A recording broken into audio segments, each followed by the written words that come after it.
Hello, best of your listeners, and welcome back to another edition of the Actively Passive Investing Show. I'm here again with Travis Watts. Travis, how you doing? Theo, I'm doing great. I love your background. Everybody tuning in on YouTube, we finally have matching backgrounds. Check it out. Yeah, so you have to go to YouTube once this video is aired and check out our matching backgrounds. I got the green screen now, so it's nice and bright in here. I got the nice ocean background, so yeah, thank you to Travis for helping me helping me figure that out. Um, anyway, so we're gonna kick off I guess this is the first ever series that we've done on here. So we're gonna do a three-part series about vetting syndication deals, obviously from the perspective of the passive investor. And in part one, we're going to talk about vetting the team, and so that'll be today. And then next week, or if you're listening to this way in the future, 7 episodes later, we're going to do part 2, which is going to be vetting the market.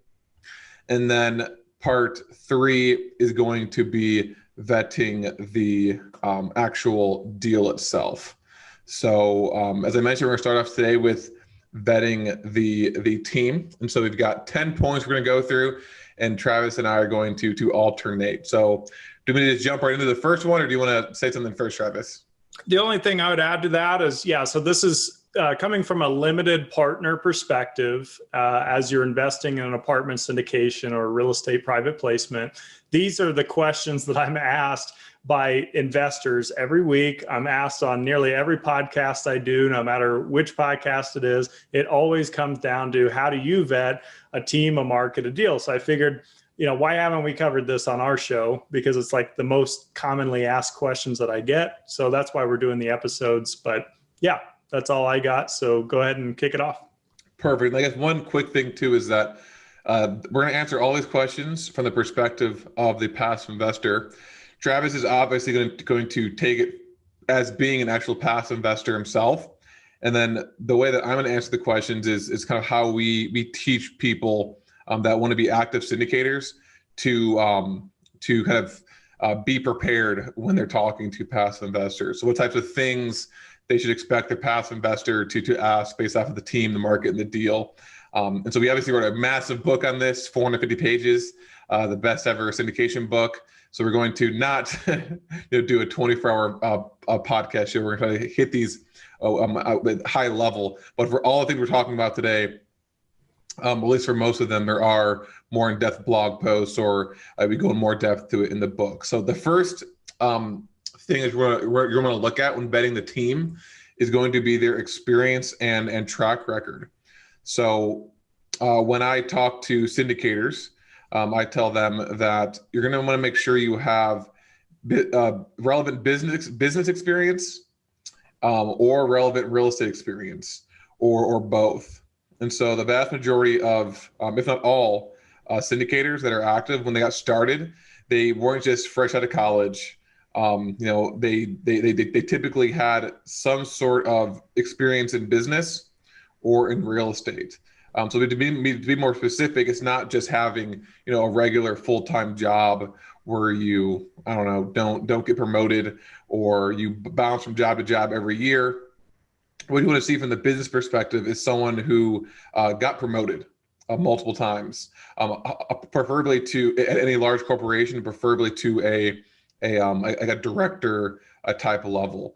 And then from a real estate perspective, it doesn't necessarily need to be multifamily, right? Because it's kind of like a chicken or the egg situation, where if I want to do multifamily, I need multifamily experience, but I've never done multifamily before. So how do I do it without the experience? So they need to have some sort of real estate experience. So it could be being an investor themselves. And so they're an investor. It could be, single family homes, smaller multifamily. Maybe they have them apartments. Maybe they invest in some sort of commercial real estate, or it could be some other form of working in the real estate industry, like they were a broker for selling, or for doing loans. Maybe they work for a property management company. But the key is that they have to have either strong business experience, strong real estate experience, or ideally both. And the reason why is because they are going to have skills that they learn from that from that past experience that they can apply to apartment syndications. And so this is kind of when you're working with a beginning apartment syndicator. Obviously, if they're more experienced, then what's more important is their actual track record. So you want to make sure, and I'm not sure, we might probably get into this more in details, but by the track record, you mean, have they done deals in the past that met or exceeded the return projections to their investors? Yep. 100%. Love those points. And you're exactly right. It's funny, both LPs and GPs in this space often actually don't come from a real estate background. So maybe they had some single family experience or whatever. But here's the good thing. Real estate investing isn't rocket science, right? I think we can all wrap our heads around it, even from scratch as an adult, in a matter of days, and we can pretty much get the ins and outs of it. So, yeah, I see it all the time. You know, I was a former, not me, but I'm saying a GP would say something like, I was a former Marine, you know, and so that taught me A, B, C, D, E, F, G. Now I'm syndicating deals, and I'm bringing that experience and that, you know, methodology to what we do in our business plans, that kind of stuff, or come from an engineer background, used to do startup companies, you know, switch gears into real estate. And so I'm a numbers guy, you know, or gal, that kind of stuff. So great points. I won't get too long-winded on that. The only thing I would add actually on that small segment is aligning your philosophy with the actual GP. So what I do as an LP is, and we'll get into criteria later, this closely borders criteria, and it is technically part of your criteria, but you need to identify what your investing philosophy is. You know, I'm a cash flow focused real estate investor. I prefer to invest in affordable housing nationwide, not subsidy housing from the government, not like Section 8, but, you know, average rents, let's call it $1,000 a door, $1,000 a month, where a lot of Americans can benefit from this. There's historically always been a demand for affordable housing. There continues to be an increased demand for affordable housing. So I like to be in that sector because a lot of people can't afford that rent. And if they can't, there's always someone else willing to come in and pay that rent. In most cases. So a little less speculative there. I like the idea of value add. That's part of my philosophy as well. That goes far beyond real estate, even as a child, like young adult, anything like buying a car that's needs some work, and then we're going to buy it, fix it up. It's going to be worth more now, and it's going to sustain its value longer. I like these types of concepts, right? So I apply that right into real estate.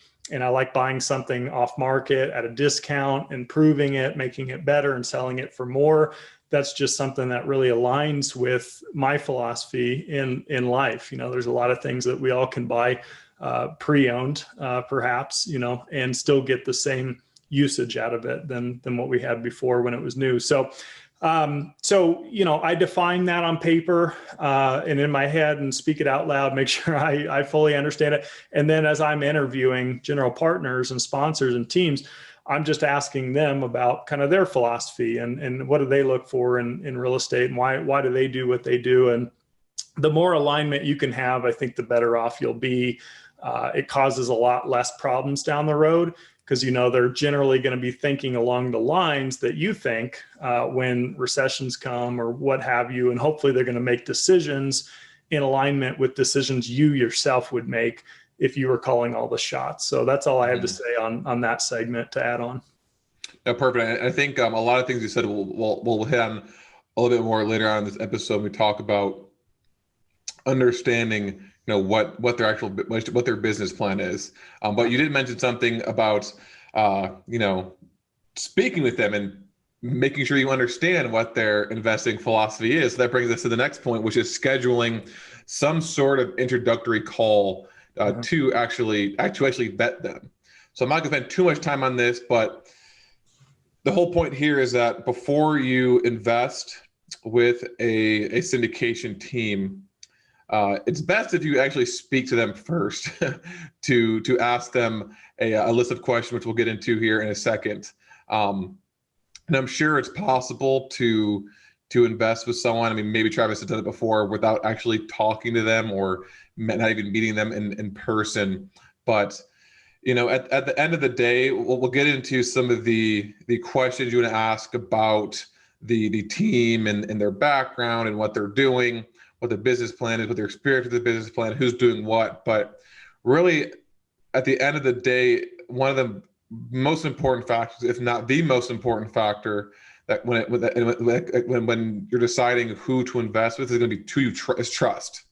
Mm-hmm. And so when you speak to them, and what Travis will talk about next, meeting with them in person, you're going to be able to, in an intuitive sense, determine if this is someone who's trustworthy or not by the way that you feel when you talk to them, how you feel they are answering the question. Does it seem like they're hiding something and not being transparent?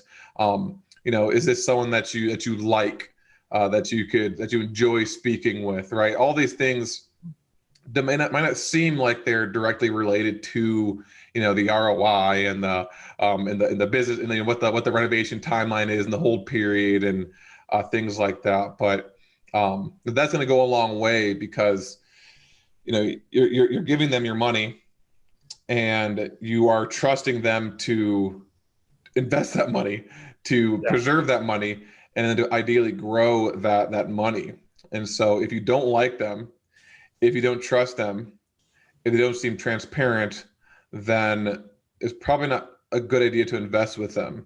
And really the only way to determine that is going to be actually talking to them and asking them questions.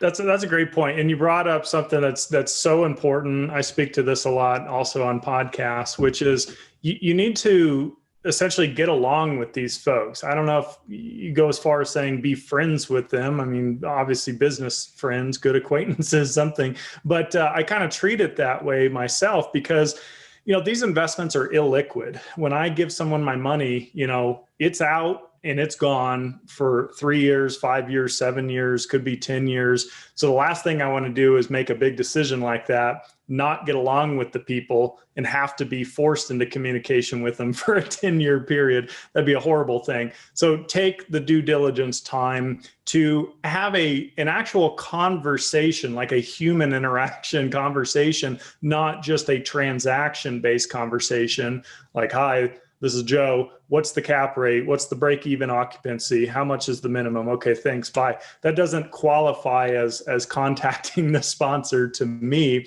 I want to know about this sponsor and what are their hobbies and what do they do on their days off. And, I just want to get to know them a little bit, as a person. And there's so much to be said about a simple gut check. It's something this year, I'm so glad I use a Calendly link to connect with people and network, especially since COVID, that's really kicked up. The problem, though, has been up until this point that it's just a phone call. And there's a lot that you miss in body language and professionalism and things like that, things I wish I could portray to others, things I wish I could see upon others. Are they sleeping on their couch in their pajamas having a call with me, or are they at their desk at home? I don't know what they're doing. So I started implementing a Zoom link to my Calendly call so that we can connect like this face to face, and people love it. I'm telling you, like 8 out of 10 people that book a call with me are choosing the Zoom option. Mm-hmm. And I think that's awesome. And that has a lot to do with COVID, and everyone's getting more familiar with Zoom and Skype and all these online things. But hey guys, it's free. You live in California, your sponsor's in New York, you can either, pick up your bags, put your mask on and go, buy flight tickets and hotels and taxis and rental cars to go meet someone face to face, or you just hop on a Zoom call and it's free and it takes 5 minutes, so you choose, but it is important. And the last thing I'd say is, additionally, if you can, if it's reasonable, try to visit a property that they've actually worked on before, or that they're working on currently, or the property that you're vetting. And I know we're just talking about the team and not the deal, which we'll get to in a later episode more about that. But, these are things that I do when practical. I don't always do it before I invest. Sometimes it's after, which I know sometimes may be a moot point, but it's good to see how their teams are performing, how their property managers are performing, how they're performing as an asset manager. ask the property managers questions about the sponsor. It's always good to get this kind of feedback. So I'll keep it to that, and we'll move on just for time's sake. Yeah, so the next point is some top items, some top questions to ask the GP. And it's the way you want to think about this is you have a whole list of questions that you want to have answered, and not every single, you don't have to ask every single question when you're talking to the GP on the intro call. You don't have to have a list of 100 questions and go through every single one. You can do research on them beforehand, and we'll get into that a little bit later. But you can do when it comes to their online presence. But you can go to their website. Maybe they have some sort of deck that you can look at that talks about their company.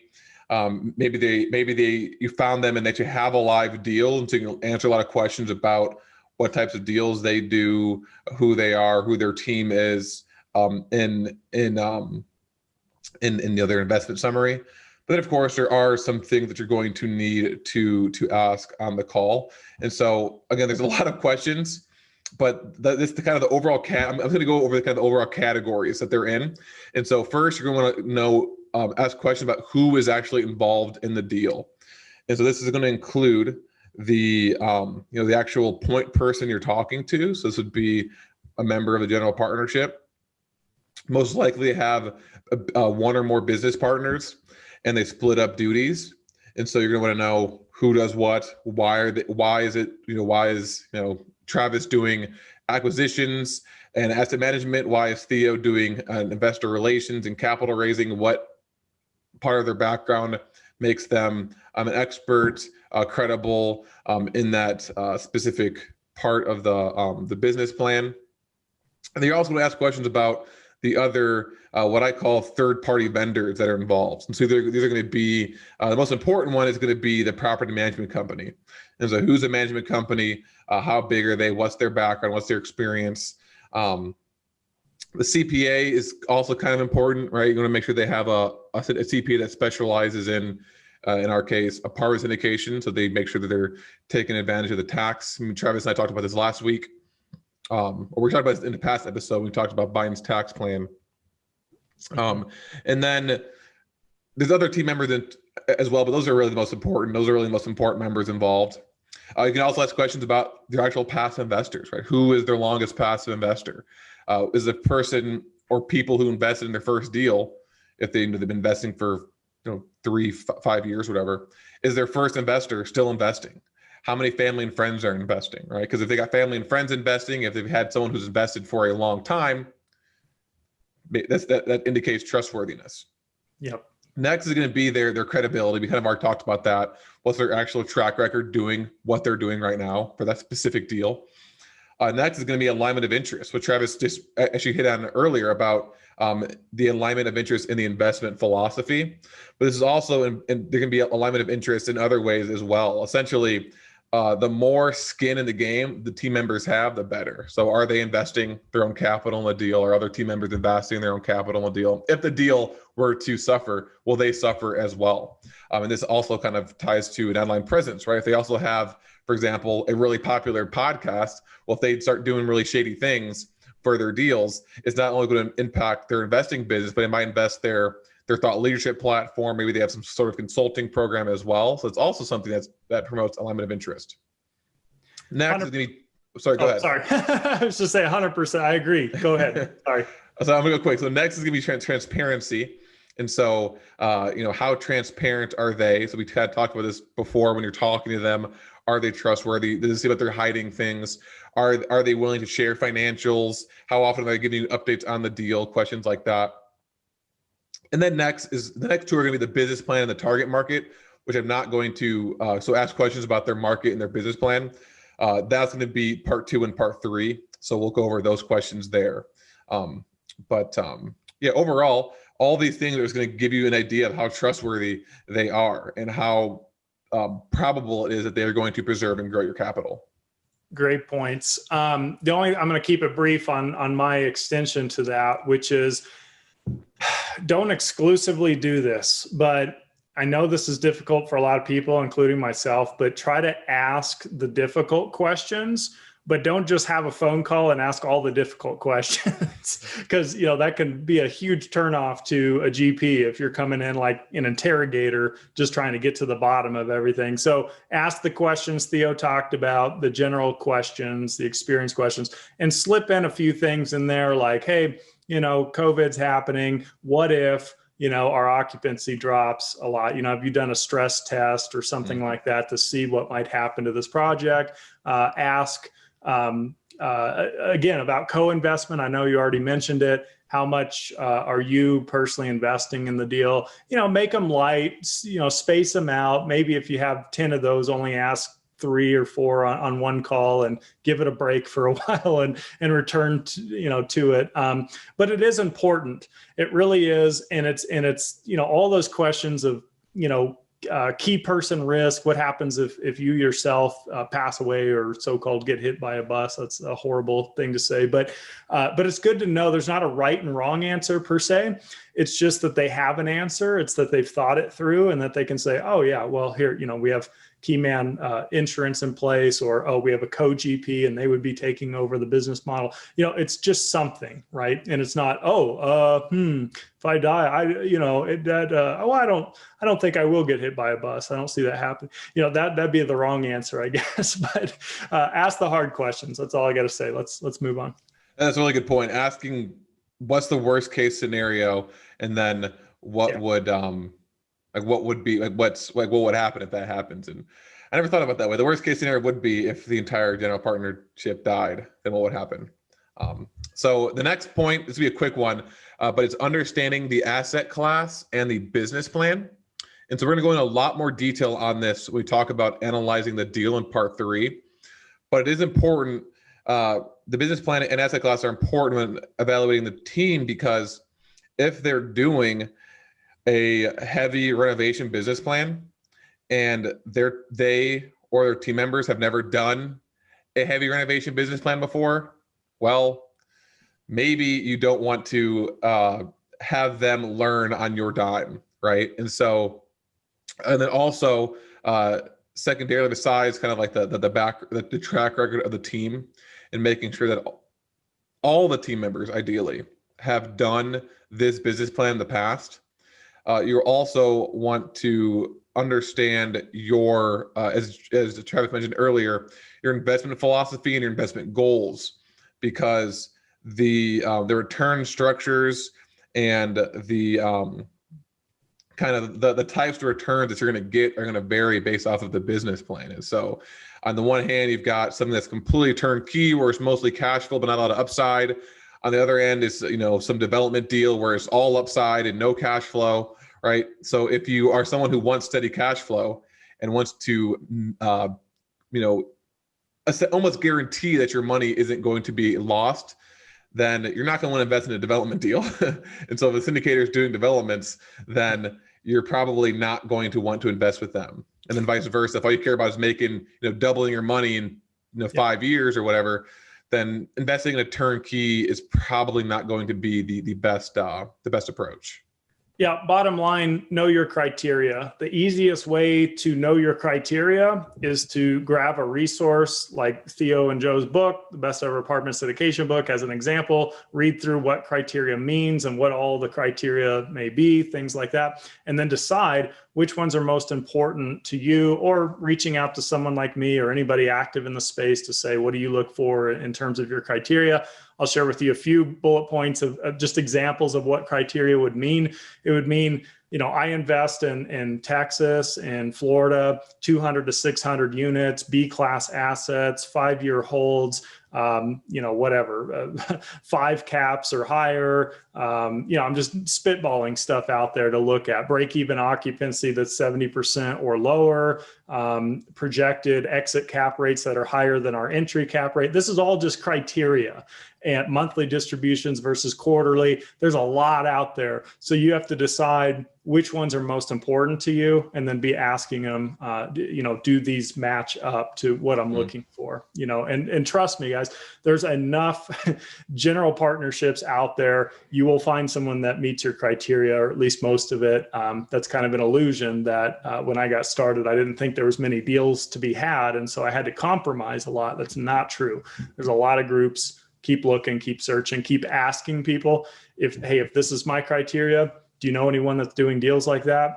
I'd be happy to share that. I'm sure a lot of people would. So I'm going to cap it at that, and let's wrap it up. Yep. So the last point here, and I've already kind of hit on this, would be their online presence. And so a lot of this information that you can gather on the general partners can be found online if they have a website, for example. Now, something that we talk about a lot with when we're talking with people who want to be apartment syndicators is the importance of having some sort of a thought leadership platform like what Travis and I are doing right now. And besides what I talked about earlier, that, you know, if they're consistently out there putting out content, talking to other real estate professionals, and have this brand that may or may not even be generating the money, but it's at least giving them a strong reputation, then if they are doing shady things on their deals, then more than just that deal is going to be threatened. But from, you know, so that's kind of one thing, the alignment of interest, but also from the passive investor's perspective, as Travis and I kind of mentioned, you're going to talk to them before you invest their deal, maybe for like a few hours, right? And so you're going to have to use that time on the phone, maybe back and forth email, maybe they do some sort of webinar or conference call. That's really going to be your main interaction with them before investing in their deal. So they have an online presence. If they have a podcast, a YouTube channel, if they're doing blog posts, if they have a website, if they're being even on other people's podcasts, they have conferences, all these things. That's a bunch of content that you can use to get to know them a little bit better. Like, obviously people don't act the exact same when they're doing interviews as they do in real life, like when they do in real life. But if you listen to enough content, you're going to get an idea of who that person is, what they know, right? If they know what they're talking about, if they're trustworthy, if you like them, if you can get along with them, that you might not be able to get if it's impossible to find them. And it's also, you know, I can't say specifically why, but it's just, I don't think it's good if you Google someone's name. Like, if I want to invest with Travis Watts, you know, Travis Watts syndications, I Google Travis Watts and there's, you know, nothing that comes up at all. I can't find him. That's not a good sign. Yep, 100%. And it gets back to the only thing I'll add to that is the power of referrals. Most of my deals, most of the partnerships that I've been involved with as an LP started with a word of mouth referral. How? I used to go to a lot of conferences and I would ask people who they're investing with, what their experience has been. You tend to get the same names over and over and over in a positive way and a few in the negative way. So you can learn that way. You could get on online forums like Bigger Pockets and ask questions there. Usually that's best to do over like a direct message and not a public thing. You know, a lot of people don't want to, you know, bash people publicly, and rightfully so. The other way is, you know, I'm in a few very large real estate meetup groups. One in particular, I've probably done 8 deals out of that group alone, where they have presenters and stuff. And there's a lot of people in the room who have already invested with these sponsors. So that gives some credibility there and some referrals. So something to think about. That's the last point I'll make. And in general, that's really the approach. I think you hit on some awesome key points, and you know, that's how I vet out a team or a sponsor. Perfect. Well, Travis, thanks again for kind of giving us your wisdom and your thoughts on this from the passive investor's perspective when evaluating the actual team. As I mentioned, you know, this was like a 25 minute podcast. There's a lot more that goes into this. And so if you go to our website, joefairless.com, and under the blog section, we have a category for accredited investors. And a lot of the stuff we talked about, we have blog posts on that go in more detail.